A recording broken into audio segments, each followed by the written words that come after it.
Hello my friends, Liz beauty ടിപ്സിലേക്ക് സ്വാഗതം. ഞാൻ ഡോക്ടർ ലിസി കെ വൈദ്യൻ. ഇന്നത്തെ എൻ്റെ പോസ്റ്റ് പ്രത്യേകിച്ച് 50 വയസ്സിന് ശേഷം, അതായത് ഒരു മെനപ്പോസിന് ശേഷം സ്ത്രീകളിൽ കാണുന്ന ബെല്ലി ഫാറ്റ്, അതിനെ കുറയ്ക്കാൻ എന്തൊക്കെ നമുക്ക് ചെയ്യാം എന്നുള്ളതാണ് കേട്ടോ. അപ്പം ഞാൻ ഇതിന് മുന്നേ ബെല്ലി ഫാറ്റ് കുറയ്ക്കാൻ ഒരു വീഡിയോ ഇട്ടിട്ടുണ്ട്, അതുപോലെ തടി കുറയാൻ, അതുപോലെ വെയിറ്റ് കുറയ്ക്കാൻ എല്ലാം 2-3 വീഡിയോസും, പിന്നെ വെയിറ്റ് കുറഞ്ഞവർക്ക് മസിൽ തൂങ്ങുന്നതിനൊക്കെ ഉള്ള പരിഹാരം, അങ്ങനെ 4-5 വീഡിയോളം ഇട്ടിട്ടുണ്ട്. അപ്പോൾ അത് എല്ലാം കണ്ടിട്ടും പിന്നെ പ്രായമായി എനിക്ക് വയറ് ചാടുന്നു, എനിക്ക് ഈ പറഞ്ഞതൊക്കെ ചെയ്യാവോ എന്നൊക്കെ ചോദിച്ചു ഒത്തിരി ലേഡീസ് എൻ്റെ അടുത്ത് സംശയം ചോദിച്ചിട്ടുണ്ട്. അപ്പം നിങ്ങൾക്ക് എല്ലാവർക്കും വേണ്ടിയാണ് ഞാൻ ഈ പോസ്റ്റ് ഇടുന്നത് കേട്ടോ.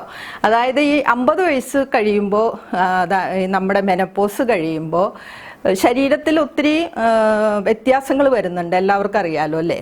മെയിനായിട്ട് ഈസ്ട്രജൻ്റെ അളവ് കുറയും, അത് തന്നെ ബെല്ലി ഫാറ്റ് കൂടാനൊരു കാരണമാണ്. പിന്നെ ഏജ് ആകുമ്പോൾ സംഭവിക്കുന്നത് എന്താണെന്ന് വെച്ച് കഴിഞ്ഞാൽ നമ്മുടെ ശരീരത്തിലെ മറ്റ് ഭാഗങ്ങളിലുള്ള ഫാറ്റൊക്കെ ഉണ്ടല്ലോ, അതെല്ലാം കൂടെ വന്ന് ഈ വയറിലടിയും. അങ്ങനെ ഒരു പ്രോസസ്സും കൂടെ നടക്കുന്നുണ്ട്. പിന്നെ കൂടാതെ മസിൽസ് എല്ലാം ലൂസാകും. അപ്പോൾ അതും ഒരു കാരണമാണ്. പിന്നെ വേറൊരു കാരണമുണ്ട് കേട്ടോ, മെയിൻ കാരണം നമ്മുടെ ഫുഡിൽ ഉൾക്കൊള്ളുന്ന കലോറി, അതൊരു മെയിൻ റീസണാണ്. എത്ര കലോറി നമ്മൾ കഴിക്കുന്നു എന്നുള്ളത് നമുക്കത് തീർച്ചയായിട്ടും അത് നമ്മുടെ ഫാറ്റ് കൂടുന്നതിന് ഒരു കാരണമാണ്. അപ്പോൾ ചെയ്യാനുള്ളത് എന്താണെന്ന് വെച്ച് കഴിഞ്ഞാൽ, നമ്മൾ കഴിക്കുന്ന കലോറിക്ക് അനുസരിച്ച് നമ്മളതിനെ ബേൺ ചെയ്ത് കളയാനുള്ള രീതിയിൽ നമ്മുടെ ജീവിതത്തെ മാറ്റിയെടുക്കണം. നമ്മൾ എക്സസൈസ് ചെയ്യുകയും നടക്കുകയും എല്ലാം ചെയ്ത് നമ്മൾ കഴിക്കുന്ന ഫുഡിനെ ബേൺ ചെയ്ത് കളയാനുള്ള ഒരു വഴി സ്വയം തന്നെ കണ്ടുപിടിക്കണം കേട്ടോ. അതാണ് മെയിനായിട്ട് എല്ലാവരും ശ്രദ്ധിക്കേണ്ടതും ചെയ്യേണ്ടതും. അപ്പോൾ ഇതിൻ്റെ കാരണങ്ങൾ മനസ്സിലായല്ലോ. 50 വയസ്സിന് ശേഷം വയറ് ചാടുന്നതിൻ്റെ കാരണങ്ങൾ എല്ലാവർക്കും മനസ്സിലായി. ഇനി അടുത്തതായിട്ട് നമ്മൾ എങ്ങനെയാണ് എക്സസൈസ് ചെയ്യേണ്ടതെന്നാണ് പറഞ്ഞു തരുന്നത്. അപ്പോൾ ആദ്യമായിട്ട് ശ്രദ്ധിക്കാനുള്ളത്, നമ്മൾ നടക്കുക.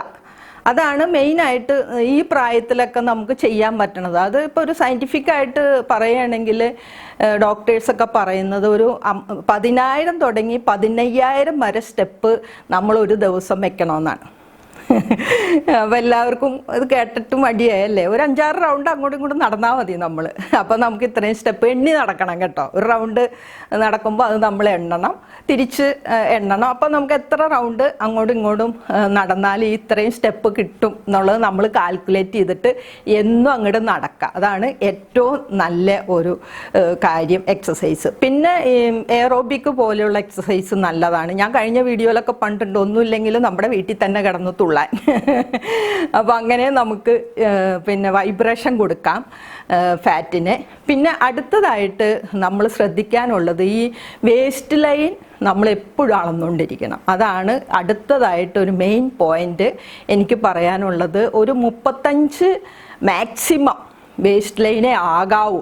അതെല്ലാ ലേഡീസും ശ്രദ്ധിക്കണം. ജെൻസിനാണെങ്കിൽ 40 ആകാവൂ മെയിൻ. ഒരു 32-33 നിർത്തുകയാണെങ്കിൽ നല്ലതാണ് ലേഡീസിനെ സംബന്ധിച്ച്. ജെൻസിനെ സംബന്ധിച്ച് ഒരു 38-37 നിന്നാൽ നല്ലത്. അപ്പോൾ വേസ്റ്റ് ലൈൻ 35 കൂടാതെ നമ്മൾ ശ്രദ്ധിച്ചേ പറ്റൂ. ഈ 35 വേസ്റ്റ് ലൈൻ കൂടിയാലുള്ള കുഴപ്പം എന്താണെന്ന്, ഒത്തിരിയും രോഗങ്ങൾ വരാനുള്ള സാധ്യതയുണ്ട്. അടുത്തതായിട്ട് ഈ ബെല്ലി ഫാറ്റിൽ വയറിലടിയുന്നത് വിസറൽ ഫാറ്റാണ് കേട്ടോ. വിസറൽ ഫാറ്റിൻ്റെ ഒരു കുഴപ്പം എന്താണെന്നോ, ഈ 35 എബോവ് ആയിക്കഴിഞ്ഞാൽ സ്ത്രീകൾക്ക്, ഞാൻ നേരത്തെ പറഞ്ഞല്ലോ, ഒത്തിരി രോഗങ്ങൾ, അതായത് മെയിനായിട്ട് ടൈപ്പ് 2 ഡയബറ്റീസ്, അതുപോലെ ക്യാൻസർ, പലതരത്തിലുള്ള ക്യാൻസറുകൾ, ഇതൊക്കെ വരാൻ, ഹാർട്ടിൻ്റെ പ്രോബ്ലം, കിഡ്നി പ്രോബ്ലം, ഇതെല്ലാം വരാനുള്ള സാധ്യത ഈ വിസറൽ ഫാറ്റിനുണ്ട്. അതുകൊണ്ട് തന്നെ ഒരു കാരണവശാലും നമ്മുടെ വേസ്റ്റ് ലൈൻ കൂടാതെ എല്ലാവരും ശ്രദ്ധിക്കുക. അതിനായിട്ട് വീട്ടിലൊരു ടേപ്പ് കരുതുക, നിങ്ങൾ മാസത്തിലൊരിക്കൽ അളന്ന് നോക്കുക, വെയിറ്റ് മെയിൻറ്റെയിൻ ചെയ്തു പോവുക. ഇതെല്ലാം എക്സസൈസ് 1/2 മണിക്കൂറെങ്കിലും എങ്ങനെയായാലും അരമണിക്കൂർ എക്സസൈസ് ചെയ്തേ പറ്റൂ. മടിഞ്ഞിരിക്കരുത്. പിന്നെ ഒന്നും ചെയ്യാണ്ട് ഫുഡും കൺട്രോൾ ചെയ്യില്ല, എക്സസൈസും ചെയ്യില്ല, പിന്നെ എൻ്റെ വയറെങ്ങനെ കുറയ്ക്കും എന്ന് ചോദിക്കുകയും ചിന്തിക്കുകയും ചെയ്തിട്ട് കാര്യമില്ല. തീർച്ചയായിട്ടും ഇത് രണ്ടും നമ്മൾ ചെയ്തേ പറ്റൂ. പിന്നെ നമ്മൾ ഫുഡ് കൺട്രോൾ ചെയ്യണ കാര്യം ഞാൻ പറഞ്ഞല്ലോ. അപ്പോൾ മിക്കവാറും നമ്മൾ ഇപ്പോൾ ഈ അധികമായിട്ട് നോൺ വെജ് കഴിക്കാണ്ട് ഒരു വെജിറ്റേറിയൻ ഫുഡിലോട്ട് പതുക്കെ നീങ്ങുമായിരിക്കും എപ്പോഴും നല്ലത്. ഈ പ്രായത്തിലൊക്കെ അത്യാവശ്യമൊക്കെ കഴിക്കാം നോൺ വെജ്, എന്നാലും നമ്മൾ കഴിയുന്നതും എല്ലാ ദിവസവും ധാരാളം പഴങ്ങളും പച്ചക്കറികളും സാലഡ് അങ്ങനെയുള്ളതൊക്കെ ധാരാളം കഴിക്കണം. പിന്നെ നമ്മൾ ഫുഡ് കൺട്രോൾ ചെയ്യണമെന്ന് പറയുമ്പോൾ ഒരു കാര്യം പ്രത്യേകം ശ്രദ്ധിക്കണം. നമുക്ക് ഈ പ്രായത്തിൽ ഏറ്റവും ആവശ്യമുള്ള വൈറ്റമിൻ എന്തൊക്കെയാണെന്നോ? പ്രോട്ടീൻ നമുക്ക് മസ്റ്റാണ്. പ്രോട്ടീൻ വേണം, അതുപോലെ കാൽസ്യം വേണം, B12 വേണം. ഇത് നമുക്ക് മസ്റ്റായിട്ടും വേണ്ട 3 കാര്യങ്ങളാണ്. അപ്പോൾ ഈ പ്രോട്ടീൻ എന്ന് പറഞ്ഞു കഴിഞ്ഞാൽ അത് നമുക്ക് നമ്മുടെ ശരീരത്തിൻ്റെ എല്ലാ പ്രവർത്തനങ്ങൾക്കും പ്രോട്ടീൻ നമുക്ക് ആവശ്യമാണ്. അപ്പോൾ ഈ സോയ് പ്രൊഡക്റ്റ്, അതുപോലെ നട്ട്സ്, സീഡ്സ്, അങ്ങനെയുള്ള എല്ലാത്തിലും, എഗ്ഗ്, ഇതിലെല്ലാത്തിലും പ്രോട്ടീൻ അടങ്ങിയിട്ടുണ്ട് ധാരാളം.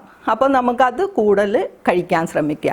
പിന്നെ കാൽസ്യം എല്ലാവർക്കും അറിയാമല്ലോ, നമ്മുടെ എല്ലുകളുടെയും ഒക്കെ ഒത്തിരിയും നമുക്ക് എല്ല് സംബന്ധമായ കാലൊടിയ, കൈയൊടിയ, അതുപോലെ വാദസംബന്ധമായ അസുഖങ്ങൾ, അങ്ങനെ എല്ല് സംബന്ധമായ അസുഖങ്ങൾ വരാതിരിക്കാൻ നമ്മൾ കാൽസ്യം അടങ്ങിയ ഫുഡ് ധാരാളമായിട്ട് കഴിക്കാൻ പ്രത്യേകം ശ്രദ്ധിക്കണം. അത് ഇപ്പം നമുക്ക് ധാരാളമായിട്ട് ഡാർക്ക് വെജിറ്റബിൾ, അതുപോലെ ഡാർക്ക് പിന്നെ ലീഫി വെജിറ്റബിൾസ്, ഇലക്കറികൾ, പച്ച നിറത്തിലുള്ള ഇലക്കറികൾ, അതുപോലെ തന്നെ നല്ല പച്ച നിറത്തിലുള്ള വെജിറ്റബിൾസ്, പിന്നെ എഗ്ഗ്, ഇതെല്ലാം നമുക്ക് കാൽസ്യം ഉണ്ടാവാനായിട്ട് ധാരാളമായിട്ട് കഴിക്കാം കേട്ടോ.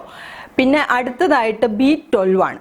B12ൻ്റെ പിന്നെ ആവശ്യം എന്താണെന്നോ? നമ്മുടെ ബ്രെയിനിൻ്റെ ഫങ്ഷന് ഈ പ്രായമാകുമ്പോൾ എല്ലാവർക്കും ഓർമ്മക്കുറവ് അങ്ങനെയുള്ള ഒത്തിരി പ്രോബ്ലംസ് വരും.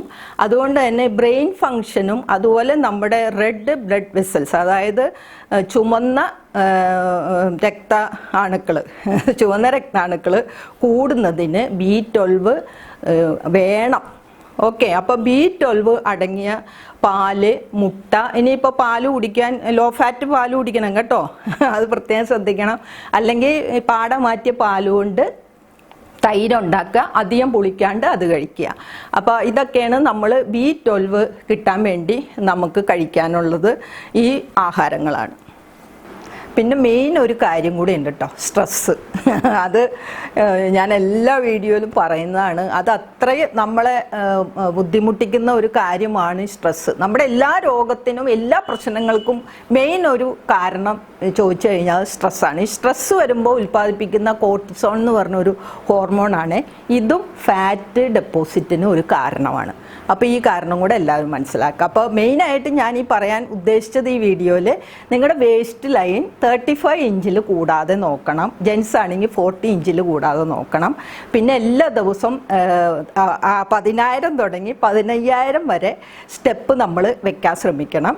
പിന്നെ പ്ലാൻ ബേസ്ഡ് ഫുഡ് കഴിക്കാൻ നമ്മൾ ശ്രമിക്കണം. ഞാനൊരു അടുത്ത വീഡിയോ അത് ഇടാം കേട്ടോ. അപ്പോൾ എല്ലാവർക്കും എൻ്റെ വീഡിയോ ഇഷ്ടമായല്ലോ അല്ലേ? അപ്പോൾ എല്ലാവരും ഇത് ശ്രദ്ധിക്കുക.